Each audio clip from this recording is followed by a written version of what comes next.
के जिन लोगों के मस्जिद के मसाइल हो, मदरसे का मसला हो, दरगाह का हो, खानका का हो, कब्रिस्तान का हो, ईदगाह का हो या वक्फ की हमारी प्रॉपर्टी का मसला हो, अगर आपको लगता है कि हमारी मदद लेना है तो आप आधी रात को हम लोगों को याद करो। हम आपके साना बसाना आपके मसाइल हल करने के लिए आपके गांव तक, आपके शहर तक इंशाअल्लाह जरूर आएंगे। एक बाबरी मस्जिद के ऊपर कई बरसों तक सियासत की गई, हिंदू मुसलमान को लड़ाया गया, फिरका परस्त तंजीमों ने, फिरका परस्त पार्टियों ने बाबरी मस्जिद को शहीद कर दिया। आज हमको गम है, आज भी गम है, आज भी दुख है। भारत सरकार ये साल से जनगणना शुरू कर रही है और जातीय न्याय जनगणना कर रही है, यानी जो जनगणना अब इस देश के अंदर होगी उसके अंदर एक कॉलम ये भी होगा अपना जात का, अपना मजहब का, और एक के इस देश के अंदर अब ये बात हो ही जाए कि कौन से धर्म के कितने लोग हैं। कम से कम इतना तो होगा जो 2 नंबर का सही हमको साबित करने की कोशिश आज की सरकारें करती है, कम से कम वो बंद हो जाएगा और कौन कितने करोड़ है इस देश के अंदर ये साबित हम ये फैसले कर सकते हैं सियासी कि कौन सी हुकूमत को बैठाना है और कौन सी हुकूमत को गिराना है। डरना नहीं है, मायूस होने की जरूरत नहीं। ये बीजेपी और आरएसएस हमारा कुछ कर नहीं पाई, कुछ नहीं कर पाएगी। मैं बोल रहा हूं, एक साथी ने कहा औरंगजेब को आप कैसा मानते, मैंने कहा पवित्र मानते, नेक आदमी। आज दोबारा बोल रहा हूँ कि जो बयान किया महान के ऊपर आज भी कायम, करने का क्या, जो है वो है। हम इस देश के अंदर रहते संविधान को मानते हैं, इस देश से मोहब्बत करते हैं और करते रहेंगे। देखो हिंदुस्तान का झंडा सबसे ऊपर लगा है, बताओ तो आरएसएस के हेडक्वार्टर पे लगा है क्या? तो हम सच्चे हमदर्द, सच्चा मोहब्बत करने वाले इस देश से कोई है तो मुसलमान है। देखिए सच सच्चाई के साथ। आज की कॉन्फ्रेंस में 4 बजे से मुसलसल जो हमारे स्पीकर हैं अलग अलग टॉपिक पर, अलग अलग मसाइल के ऊपर अपना वक्त दिया, आपको मुकम्मल मालूमात दी और अपना वक्त निकालकर पूना, मुंबई, औरंगाबाद, जलगांव, अहमदनगर, तमाम ही अलग अलग इलाकों से यहां पर आए, अपना वक्त दिया। मैं आप तमाम ही लोगों का बहुत बहुत शुक्रिया अदा करता हूं और तमाम ही मेरे सामने मौजूद जो 5 जिले से आप लोग आए, अपना वक्त, अपना माल लगाकर आप लोग यहां पर आए और मुसलसल 6 घंटे से आप लोग यहां पर बैठे हैं। मैं माइनॉरिटी डिफेंस कमेटी की जानिब से, आइडिया ने मालेगांव शहर की जानिब से आप लोगों का शुक्रिया अदा करता हूं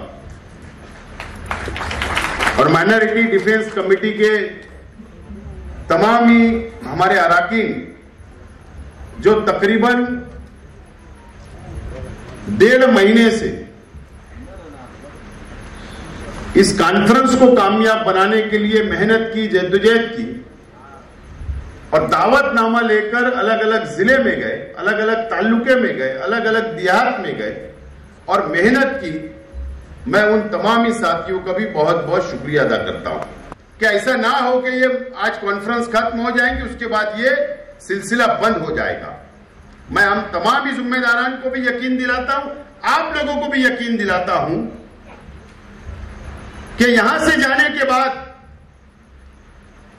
चाहे वो 5 जिले के हो आप लोग या महाराष्ट्र के जिन लोगों के मस्जिद के मसाइल हो, मदरसे का मसला हो, दरगाह का हो, खानका का हो, कब्रिस्तान का हो, ईदगाह का हो या वक्फ की हमारी प्रॉपर्टी का मसला हो, अगर आपको लगता है कि हमारी मदद लेना है तो आप आधी रात को हम लोगों को याद करो। हम आपके साना बसाना आपके मसाइल हल करने के लिए आपके गांव तक, आपके शहर तक इंशाअल्लाह जरूर आएंगे। ये यकीन हम लोग आप दिलाते हैं। मुझे पता है कि वक्फ बोर्ड के ऑफिस में जब आप लोग जाते हैं सब थक चुके हैं, कई यहां पर बैठे कई साथी होंगे, सिर्फ वहां जाना है, तारीख लेना है, आना है, कोई काम वहां पर नहीं होता। लेकिन मैं आपको यकीन दिलाता हूं कि हम लोग सियासी लोग हैं, समाजी लोग हैं और आप लोगों जो काम आप नहीं ले सकते हो वो काम हम बहुत अच्छी तरीके से ले सकते हैं। ये बात आप नोट कर लो। जरूरत पड़ने भी तो हमारा काम अगर अंदर के ऑफिस में नहीं हुआ तो हम गेट पे बैठ जाने वाले। तो आपको यकीन दिलाता हूं कि आप लोग जो भी काम लाएंगे हम आपके साथ आइंदा भी खड़े रहेंगे इंशाअल्लाह। आप लोगों का साथ रहा तो हम लोग ये लड़ाई को आगे तक इंशाअल्लाह लड़ते रहेंगे आप लोगों के लिए, इस बात का मैं यकीन दिलाता हूं। आज मुझको ये मंच मिला, मुझे कुछ चंद बातें बोलना है। आज मैं यहां कोई सियासी हैसियत से नहीं खड़ा हुआ। यहां अलग अलग पार्टियों को, अलग अलग विचारधारा को मानने वाले लोग भी मौजूद हैं। लेकिन मैं एक एमएलए रह चुका हूं 5 साल। मेरा अपना तजुर्बा मैं आपके सामने रखना चाहता हूं। मैं 2014 से 2019 तक मैं एमएलए था। उस वक्त भी बीजेपी की सरकार थी और उस वक्त भी मुसलमानों के मसाइल असेंबली के अंदर उठाने का काम मैंने किया। यह महाराष्ट्र जानता है, मेरा शहर जानता है। और उस वक्त की मैं बात बोल रहा हूं कि वक्फ के ताल्लुक से मैंने असेंबली के अंदर सवाल रिकॉर्ड पर मौजूद है। उस वक्त एकनाथ खड़से साहब माइनॉरिटी के मिनिस्टर थे, बीजेपी की हुकूमत। कोई भी मुस्लिम एमएलए, कोई भी मुस्लिम मिनिस्टर उस सरकार में नहीं था। उस वक्त मैंने सवाल किया कि महाराष्ट्र के अंदर वक्फ की कितनी प्रॉपर्टी है, कितने एकड़ है। जवाब आया था और एकनाथ खड़से साहब ने असेंबली हाउस के अंदर खड़े रहकर कहा था कि महाराष्ट्र के अंदर तकरीबन अंदाज 1 लाख एकड़ मुसलमानों की है, वक्फ की प्रॉपर्टी है और वो मुसलमानों की प्रॉपर्टी है। ये जवाब माइनॉरिटी मिनिस्टर का उस वक्त था। दूसरा सवाल मेरा था कि अतिक्रमण कितने पे हुआ है। तो दूसरा सवाल का जवाब यह था कि 70,000 एकड़ जमीन के ऊपर अतिक्रमण है इस महाराष्ट्र के अंदर। यह रिकॉर्ड की मैं बात बोल रहा हूं, जो महाराष्ट्र के असेंबली के रिकॉर्ड पर मौजूद है। उसके बाद हमने बहस हुई, हमने कहा यह अतिक्रमण कब निकलेगा। उन्होंने कहा कि हम एक वक्फ बोर्ड को फंड देंगे, अधिकारी लेंगे, अतिक्रमण निकालेंगे। बातें तो बहुत होती है लेकिन उस पर अमल नहीं होता, उस पर अमल नहीं होता। माफ करना, मैं कुछ बातें बोलूंगा, हो सकता है किसी को बुरा लगे तो मैं माफी चाहता हूं, लेकिन सच्चाई है कि पिछले 5 साल जो हुकूमत थी, अलग अलग पार्टियों ने हुकूमतें की, मैंने महाराष्ट्र वक्फ बोर्ड ऑफिस के अंदर माहिती अधिकार लगाया, मैंने खुद। और बाबा सिद्दीकी साहब, अल्लाह उनको जन्नत नसीब करे, उन्होंने भी आदमी लगाकर लगाया। हमारी बातचीत हुई मुंबई में और हमने सवाल पूछा, माहिती अधिकार लगाया कि इन 5 सालों के अंदर महाराष्ट्र वक्फ बोर्ड ने कितने ठहराव मंजूर किए, कितनी तजवीज मंजूर किए, कितनी जमीनें छोड़ी है और कितनी जमीनें नहीं छोड़ी है। आज तक कोई जवाब नहीं आया, आज तक माहिती अधिकार का जवाब नहीं आता। लेकिन मुंबई के एक बड़े उद्योगपति को, मशहूर उद्योगपति को जमीन छोड़ दी जाती है, ऐसी तजवीज पास कर दी जाती है। सवाल यह है, कायदा तो अभी बना, मरकजी हुकूमत ने कानून तो अभी बनाए, लेकिन उस वक्त वक्फ बोर्ड था, कायदा नहीं बना था। मिनिस्टर मुसलमान, वक्फ बोर्ड चेयरमैन मुसलमान, वक्फ बोर्ड सीओ मुसलमान, वक्फ बोर्ड के तमामी मेंबरान मुसलमान, एमपी भी मुसलमान मेंबरान रहते हैं, एमएलए भी रहते हैं और अलग अलग कैटेगरी के भी, कोई हिंदू नहीं।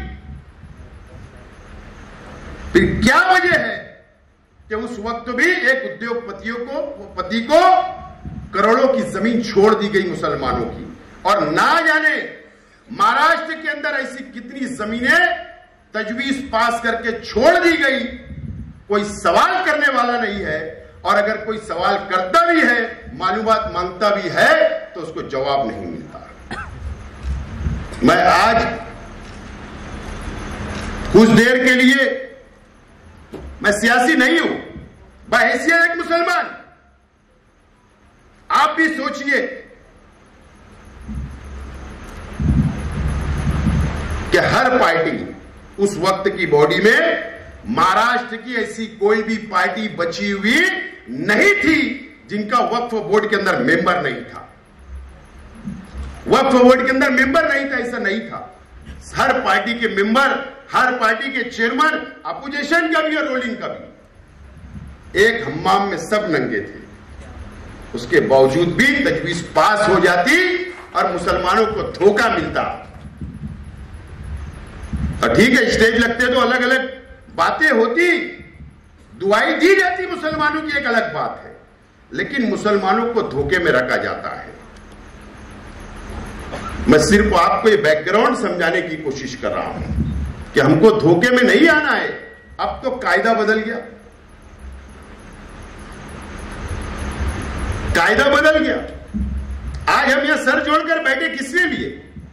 इसीलिए कि मरकजी हुकूमत ने नया कानून बना दी वक्फ बोर्ड का, इसीलिए बैठे ना।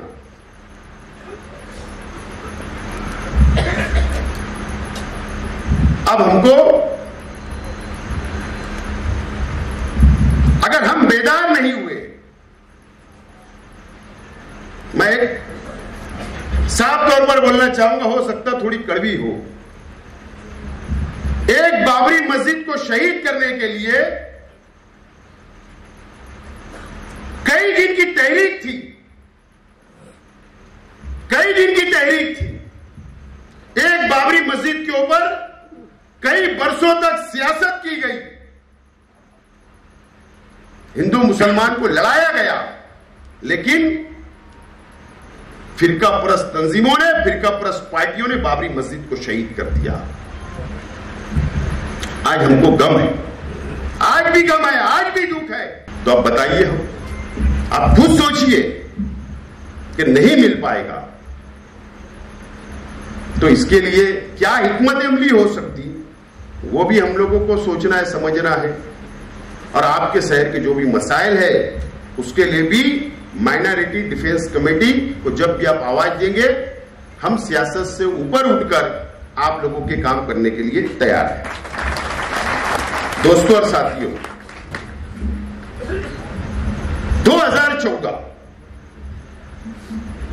2014 में भारतीय जनता पार्टी की सरकार इस देश के अंदर आई।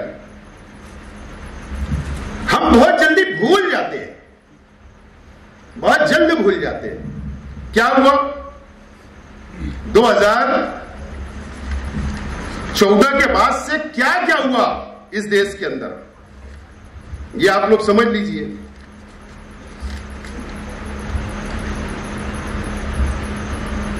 ट्रिपल तलाक का बिल आया, ट्रिपल तलाक का बिल आया, कानून लागू हो गया। उस वक्त भी all India Muslim personal law board ने तहरीक चलाई, सुप्रीम कोर्ट गए, कानूनी लड़ाई लड़ी गई, लेकिन अक्सरियत की बुनियाद पर ट्रिपल तलाक का कानून लागू हो गया। यह काला कानून बना, हमारी शरीयत के अंदर मुदाखलत की गई, इंटरफेयर किया गया। उसके बाद एनआरसी आया, CAA आया, उसके बाद भी हम लोग रास्ते पर कई शाहीन बाग बने, मुल्क में अलग अलग इलाकों के अंदर, अलग अलग शहरों के अंदर एनआरसी की भी तहरीक चली। उसके बाद एनआरसी लागू हो गया। उसके बाद ही हम लोगों ने घबराकर जज्बात में सियासी लोगों से कांटेक्ट नहीं करते हुए एजेंट मार्फत पूरे मुल्क के अंदर या मालेगांव हो जन्म दाखिला जरूरी है, जन्म दाखिला जरूरी है बनाना शुरू कर दिया। एजेंट के भरोसे आज सजा हम भुगत रहे। ये काला कानून बना। अभी वक्फ बोर्ड का बिल आ गया, ये काला कानून बना। सामान्य नागरिक कायदा आया, उसका ड्रॉप वगैरह तैयार हुआ, बाद में कुछ पेंडिंग चल रहा है। वक्त वक्त के ऊपर धमकियां मिलती है हमको केंद्र सरकार से कि हर हाल में लागू करेंगे, ये कायदा आया आ जाएगा।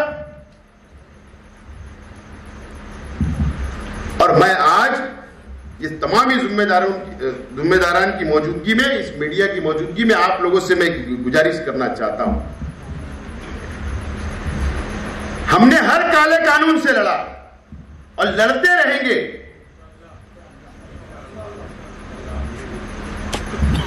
मैं गुजारिश करता हूं कि अगर भारत सरकार अगर जनगणना करा रही है, भारत सरकार ये साल से जनगणना शुरू कर रही है और जातीय न्याय जनगणना कर रही है। मेरी बात नोट करके जाओ, 5 जिले के लोग हैं इसलिए मौका मिला बोल रहा हूं। जातीय न्याय जनगणना करेगी, यानी जो जनगणना अब इस देश के अंदर होगी उसके अंदर एक कॉलम ये भी होगा अपना जात का, अपना मजहब का, ये भी होगा।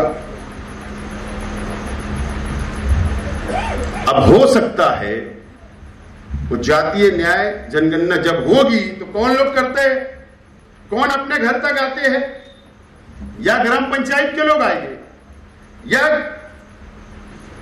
जिला परिषद के लोग आएंगे, या स्कूल के टीचर आएंगे, या गवर्नमेंट के ऑफिसर आएंगे, या कोई एजेंसी के लोग आएंगे।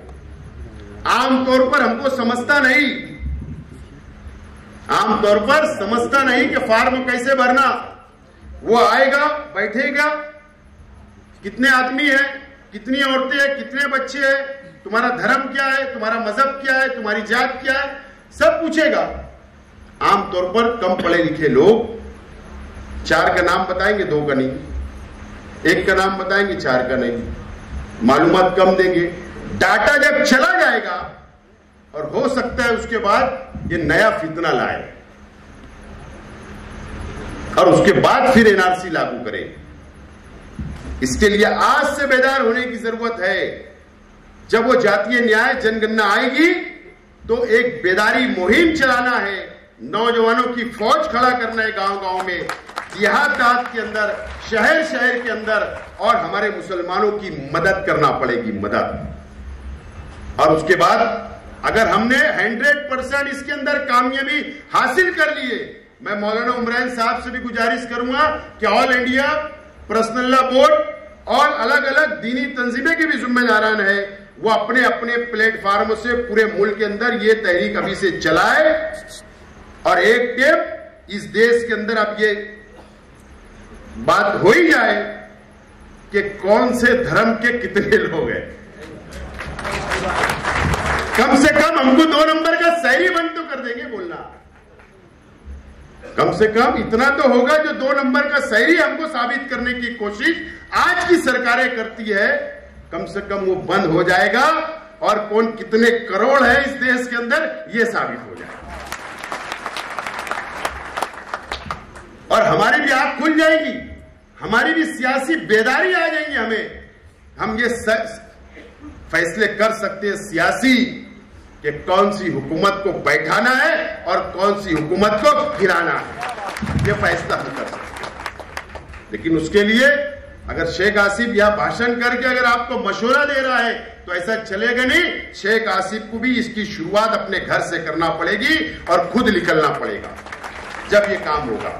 इसकी तैयारी आप आइंदा रखो, ये तैयारी आप लोगों को रखना पड़ेगा, जब जाकर हम हमारी कौम को हम बेदार कर सकते हैं और लड़ सकते हैं।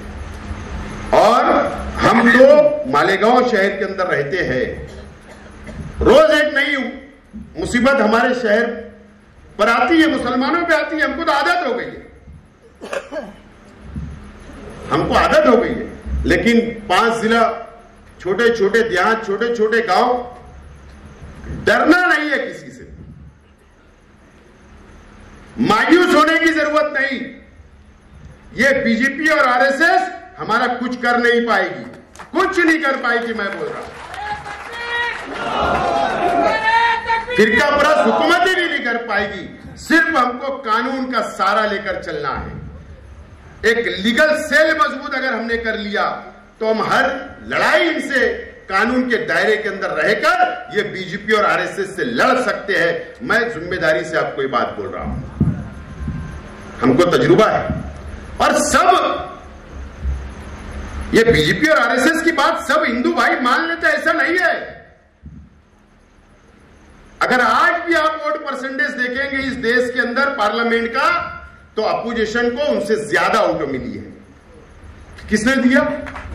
अरे हमारे हिंदू, मुस्लिम, सिख, ईसाई सब ने दिया। उनसे इत्तेफाक नहीं है, उनकी विचारधारा से इत्तेफाक नहीं है, ना आरएसएस की, ना बीजेपी से, ना फिरका परस्त तंजीमों की। इस मुल्क के अंदर आज भी सेकुलर जहन रखने वालों की करोड़ों के अंदर तादाद और वो ज्यादा है। बस भाईचारा बनाओ अपने गांव के अंदर, अपने शहर के अंदर, हिंदू मुस्लिम का भाईचारा बनाओ। छोटे छोटे प्रोग्राम लो, उनको अपनी खुशी के अंदर शामिल करो, हम उनकी खुशी के अंदर शामिल करो। ये बीजेपी और ये आरएसएस, बस इनके उल्टी गिनती शुरू हो जाएगी उस दिन, कुछ दिन शुरू हो जाएगी। इस तरीके से हमको ये लड़ाई को लड़ना पड़ेगा, जब जाकर हम लोग कामयाब होंगे। ये लड़ाई अब हमको लड़ना है। अभी आज की बात है, अभी मैं बाहर गया था, 5 मिनट के लिए मीडिया के साथियों ने पकड़ लिया, कुछ सवाल कर दिए, बोले कॉन्फ्रेंस क्यों हो रही? मैंने कहा कि बुलडोजर की सियासत यूपी के अंदर शुरू हुई, नागपुर के अंदर आई, नासिक के अंदर आई, वहां पर किसी का घर तोड़े, यहां पर दरगाह तोड़ दिए। मैंने कहा कि औरंगजेब की दरगाह भी तोड़ने की बात कर दे, उनकी कब्र। एक साथी ने कहा कि आपको कैसे लगते, औरंगजेब को आप कैसा मानते? मैंने कहा पवित्र मानते, नेक आदमी थे। मैं अंदर नहीं आया, मराठी चैनल के ऊपर हेडलाइन शुरू हो गई। आज दोबारा बोल रहा हूं कि जो बयान दिया बाहर, उसके ऊपर आज भी कायम है। करने का क्या, जो है वो है, तो जो है वो है। डरने न सरकारों से डरने का। हम इस देश के अंदर रहते तो संविधान को मानते हैं, इस देश से मोहब्बत करते हैं और करते रहेंगे, इसके अंदर कोई नहीं। देखो हिंदुस्तान का झंडा सबसे ऊपर लगा है, कितनी मोहब्बत करते हैं, करते कि नहीं? वो एक हिंदुस्तान का झंडा है। बताओ तो आरएसएस के हेडक्वार्टर पे लगा है क्या? आरएसएस के हेडक्वार्टर पे हिंदुस्तान का झंडा है क्या? नहीं है। तो हम सच्चे हमदर्द, सच्चा मोहब्बत करने वाले इस देश से कोई है तो मुसलमान है। तो किसी से डरना नहीं है, हम आपके साथ हैं। आप आवाज दो, हम आपके साथ लड़ने के लिए, कानूनी लड़ाई लड़ने के लिए तैयार है। इसीलिए आज की कॉन्फ्रेंस बुलाई गई और ये तमाम ही साथियों ने इतनी नेक हमको मशवरे दिए। आप भूले ना, इनके नंबर ले लो, हमारे नंबर ले लो। हो सकता मैं बिजी इंसान हूं तो तुम मेरे साथियों का लेकर जाओ, आपके पास जो दावत देने आए थे उनका लेकर जाइए। अब जाकर उनका नंबर वगैरह लीजिए, जब भी याद करेंगे हम लड़ेंगे, करेंगे। चाहे वक्फ बोर्ड ऑफिस चलना पड़े, ट्रिब्यूनल के अंदर चलना पड़े, या हम लोगों को महसूल कलेक्टर के पास चलना पड़े, या कॉरपोरेशन में चलना पड़े, गवर्नमेंट तक, हर लड़ाई लड़ने के लिए हम आपके साथ हैं।